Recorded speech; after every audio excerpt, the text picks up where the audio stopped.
Studio with me, none other than John Amos. Of course, he'll be in town Saturday at the School for Creative and Performing Arts, and he's got to play Haley's Comet. And welcome to the show. So I've enjoyed touring with the piece, and I really feel honored to be part of the talent that's helping to inaugurate this new facility.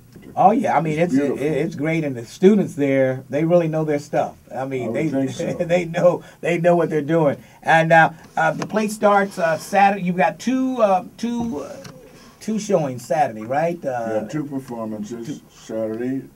Isn't that correct? Right. Yeah. Okay, we've got Jackie Jackson with us here. Jackie, how you doing? I'm doing great. With the Cincinnati Black Theater Company. Absolutely. And just to mention, even though the production is at the School of Creative Performing Arts, we want to make sure that everybody understands that this is Cincinnati Black Theater Company that's actually bringing Mr. Amos Haley's Comet to Cincinnati. The shows are February 19th. There's a 2 p.m. as well as a 7:30 p.m. production. Okay. 2 p.m. and 7:30 p.m. School for Creative and Performing Arts right there on Central Parkway. The brand new school. I don't know, probably a lot of people haven't even had a chance to go in there yet. But it's a beautiful facility, and the sound system is great in there. The acoustics are wonderful. I got to congratulate Mr. Jackson and his organization on what is a tremendous accomplishment.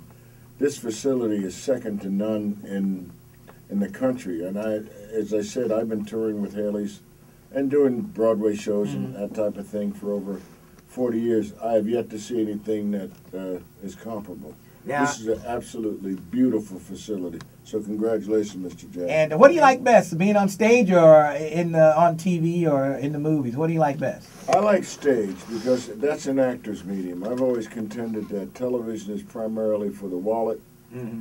Acting, as I love to think of acting, the stage is an actor's medium.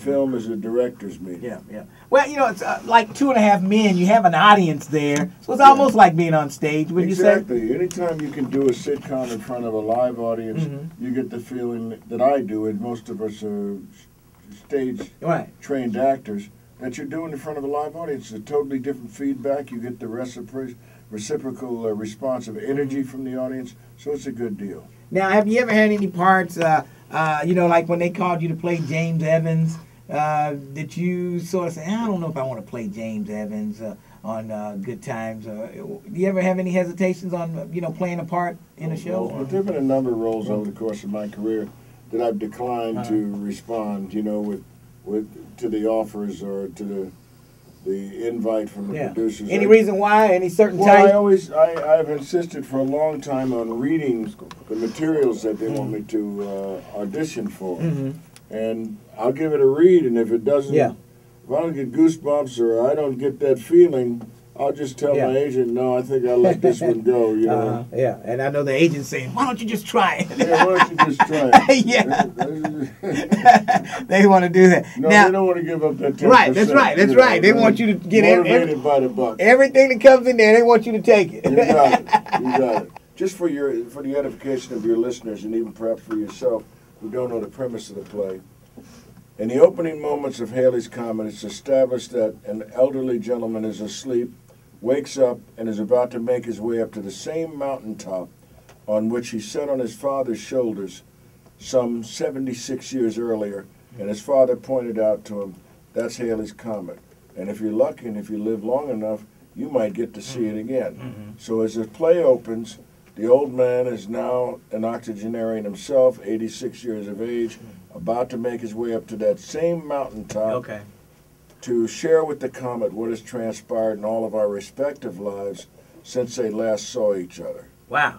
And so it's a retrospective of his life and our lives as well. The 3 sons he's lost in 3 different military conflicts, the daughter he lost in the civil rights struggle during the 60s. But by no means should any of your listeners think that this is going to be a maudlin, crying piece and going to sit there.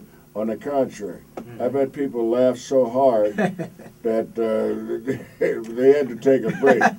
What do you think really people became to know you as James Evans more, or after the Roots movie aired? or was it after You Good know, the Time? truth of it is, none of the actors after, and there was an article written in the Chicago major newspaper by a writer by the name of Gary Deeb. He talked about the inequities in the industry and the fact that despite having broken every ratings record in the history of television, none of the black actors in Roots got what should have been the commensurate reward, you know, more offers, etc. Louis Gossett Jr., of course, had established himself as a major actor, and he went on to receive an Emmy nomination and won, and a Tony and the Grant. You know, all the trophies were distributed. But the bottom line is, from a work standpoint, none of us. LeVar Burton really didn't get a whole lot of. Well, he did all right. I mean, LeVar, you know, LeVar did okay with the Reading Rainbow, and he made a great impact in regards to young people. The bottom line is, none of the black actors in that show received what should have been commensurate reward. Why do you think? Why do you think? Well, this is, you know, racism. Right. It's that simple, Yeah. you know. I mean, you would the think, same reason that these veterans in Iwo Jima got overlooked, that's true. or in their own words, they got scrubbed. And the same It's thing. like, there's a whiteout at the Oscars this year, a blackout, so to speak. You know, there's some people, and if you look at the evidence of what's coming down with these award shows, which for my money are just mutual admiration societies, people pat each other on the back, you help my record sell, I'll help yours. The business has nothing to do with talent anymore. It is literally about marketing. And I say that as someone who came in when the marketing thing was just beginning to develop. But the bottom line is today, a young person coming into this industry, they can become famous overnight just by going on the internet. But whether or not they can sustain a career for 25, 30 years or more, that remains to be seen. We got about another 8 minutes or so to talk to him at 749-1230. If you had not been killed in that car accident and lived, would you have killed your son-in-law, Keith Anderson, when he slapped your baby girl, Thelma? No doubt. No doubt. In fact, in a real-life situation, I was asked by one radio commentator what would my reaction have been when Rihanna was...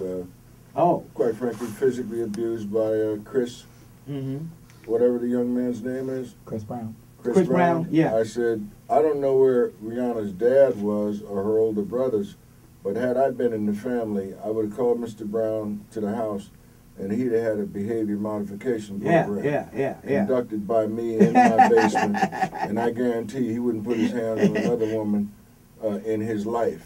All right, Black Lion. Hey, how you doing, Elder Brother? Pretty good. Hey, I wanted to say hello to your guest. I've been a big fan of his from Good Times to James. From Good Time to Roots. I was about to say James Evans. But I'm proud of his career, except for the homosexual role he played. But I would like to be able to say thank you, because when my father ran out to Vietnam to go fight for the white man, I used to really watch his show and was inspired by him and his fatherhood that he portrayed on the show. And I'm just proud to be able to say, hey, thanks for the little images you gave me. And I wish you didn't have to take the name Toby in Roots. I was really heartbroken over that one, though. But I would like to say thank you, brother. All right. Thanks for Can I respond to the first part of your statement about the homosexual role I played on 2.5 Men? Number one, I'm an actor. That means that I allow myself, I've given myself the freedom to play whatever roles that I'm provided with the opportunity to portray.